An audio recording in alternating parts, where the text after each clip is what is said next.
dans la Megillah,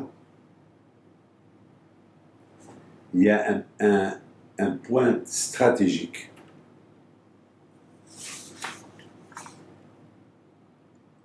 Que Esther Amalka, une fois qu'elle a vu ce grand miracle qui s'est produit, et c'est écrit, et que maintenant les Juifs ils sont heureux et contents, et maintenant ils n'ont plus honte de montrer leur judaïsme, ils ont fait une grande teshuva, et tous les Juifs ils étaient unis et bien, ils ont commencé à faire la tzedaka l'un à l'autre, et Kimou Kiblou, ils ont décidé qu'il n'y a que la Torah, leur vie, et la religion, le Shabbat. Ils ont vu combien Akadosh Baruch Hu les aime. Ils ont vu combien Akadosh Baruch Hu au départ, il avait les yeux fermés vers eux. Et que maintenant, Akadosh Baruch Hu, il a Arat Panim, il a fait un sourire, il a fait le sourire. Jusqu'à que beaucoup des non-juifs, ils ont commencé à devenir juifs. Ils ont vu la main de Dieu. Et même les juifs, ils se sont convertis au judaïsme.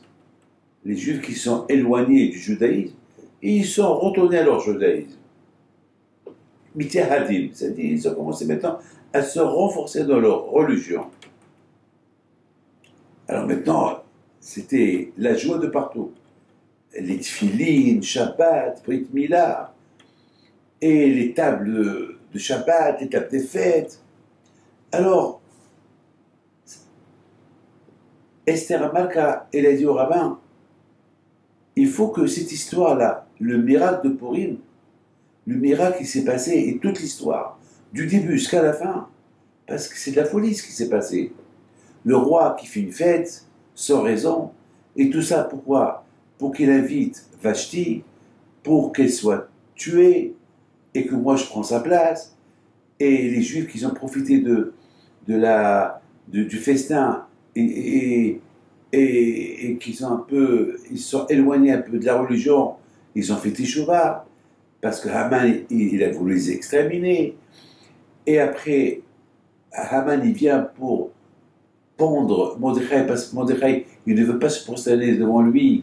Alors, il a demandé à Hachvérosh de tuer tous les Juifs, et Hachvérosh, il a accepté, et Hachvérosh, il a nommé Haman comme son adjoint, et après, grâce à Dieu, moi je suis devenu reine, j'ai rendu Hachvérosh jaloux, en lui disant d'inviter Haman, et Hachvérosh, il a cru que moi et Haman, on était en train de comploter pour le tuer.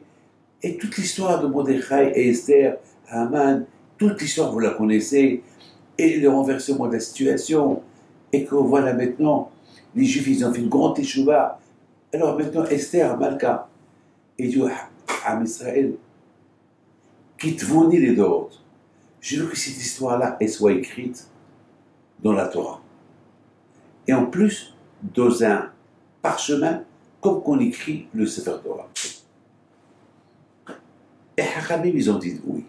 Je ne comprends pas pourquoi. Pourquoi il n'y a pas eu des miracles comme ça chez les Juifs? Et pourquoi il n'y a pas eu des gens qui ont... Pourquoi on n'a pas écrit une lettre, une Megillah sur Hitler, qui a voulu tuer tous les Juifs, et grâce à Dieu, il n'a pas réussi. Ou bien il y avait beaucoup de gens, il y avait même beaucoup, même Rome, à un moment donné, il y avait accepté Adrianus, il voulait exterminer les Juifs. Et à l'époque des croisades, qu'ils ont voulu vraiment exterminer tous les Juifs.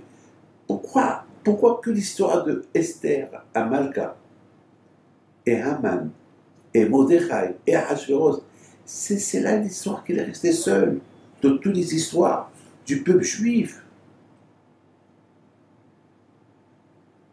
C'est vrai, il y a l'histoire de Paro, et la sortie des Juifs de l'Égypte, on la cite tout le temps. Mais on a eu beaucoup d'histoires comme ça. Pourquoi cette histoire spécifiquement cette histoire?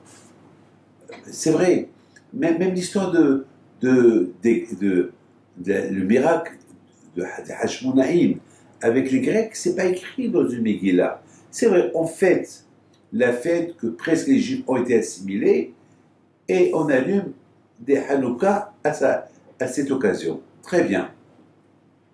Parce que vraiment, il y avait là-bas aussi, le Beth Amikdash était concerné. Et bon, il y avait les Juifs aussi sont concernés. Donc, donc on remercie à Kadosh Baruch Hu, on fait Hanouka. Mais que l'histoire, elle soit écrite dans un clave, dans un parchemin, comme un Sefer Torah, ça c'est du jamais vu. Pourquoi on n'a pas écrit l'histoire de Hanouka dans un parchemin? C'est quelque chose d'inimaginable. Il doit y avoir une raison. Quelle est la raison? Mes amis, il faut savoir une chose. Cette semaine, j'ai cherché un livre. J'avais une question que je n'avais pas de réponse. Et chaque fois que je prends un livre, je cherche pour essayer de trouver une réponse. Rien. Là où je m'assois à la synagogue, à ma droite, il y a là-bas une petite bibliothèque. Il y a là-bas un livre, que ça fait 6 mois qu'il est là-bas. Et ça fait 6 mois, chaque fois je l'enlève, et je le mets ailleurs, et je ne sais pas, quelqu'un le ramène et le remet là-bas. C'est ce livre-là, qui s'appelle Hesed d'Abraham. Je n'ai rien compris. Pourquoi ce livre-là, toujours, il revient à sa place? Et ce n'est pas sa place. Et voilà, mes amis, le vendredi matin, pendant la prière,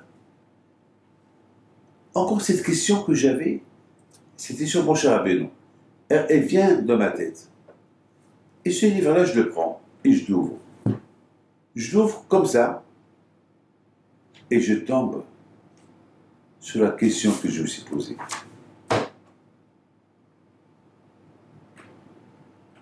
L'influence de l'âme de Moshe Rabbeinu sur le peuple juif et sur les tzadikim jusqu'à la venue de Mashiach. Et voilà, mes amis, j'ai trouvé ma réponse.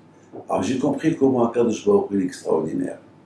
Quand je savais que dans 6 mois, j'allais avoir besoin de ce livre-là. Quand je savais que dans 6 mois, je vais avoir une question et que je ne vais pas avoir de réponse. Alors pendant 6 mois, quand je l'a fait, que ce livre, il est là-bas à côté. Que le jour que j'ai cette question, je trouve ce livre et je le prends, je l'ouvre.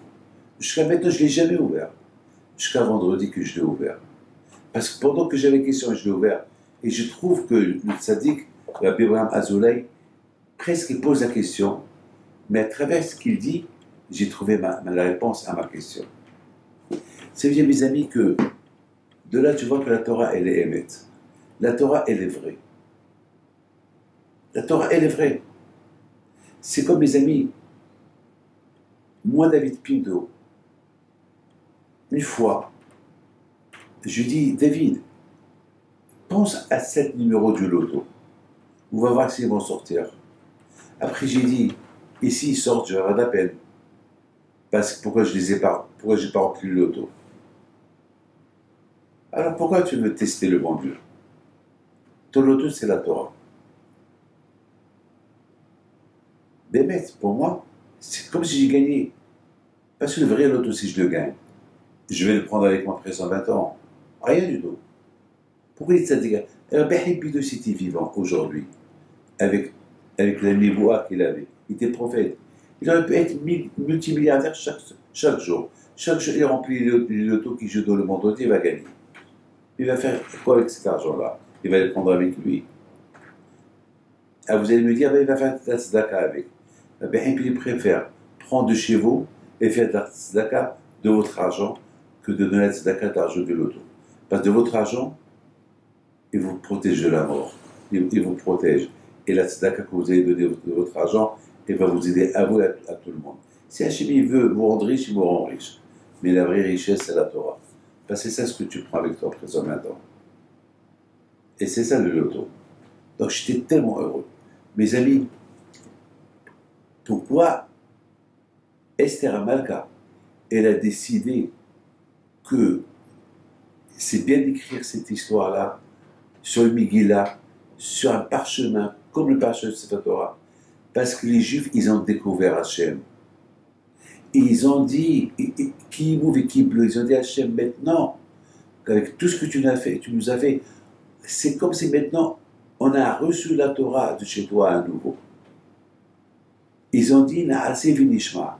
Alors, puisque, comme s'ils ont reçu la Torah ce jour là-bas, et la Torah est écrite sur un parchemin, alors elle a dit, et c'est grâce à cette histoire-là, et ce miracle-là, les Juifs, ils ont accepté sur eux la Torah, alors on va écrire cette histoire dans une Megillah pour toutes les générations.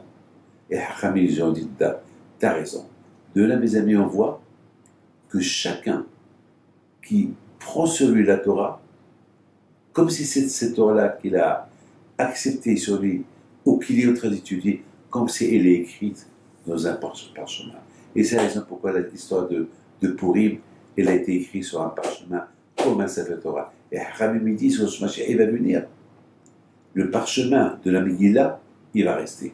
Alors que beaucoup des livres des prophètes, ils vont être supprimés, mais pas la Megillah. Parce que la Megillah, c'est elle qui l'a fait que les Juifs, l'histoire de la Megillah, l'histoire de Purim, c'est elle qui l'a fait que les Juifs, ils sont redevenus Juifs, ils ont accepté sur la Torah à nouveau. Puisqu'ils ont accepté sur la Torah à nouveau, alors on ne peut pas écrire une nouvelle Torah. Alors moi, on va écrire sur un parchemin leur histoire. Que le miracle de Purim soit avec vous, avec la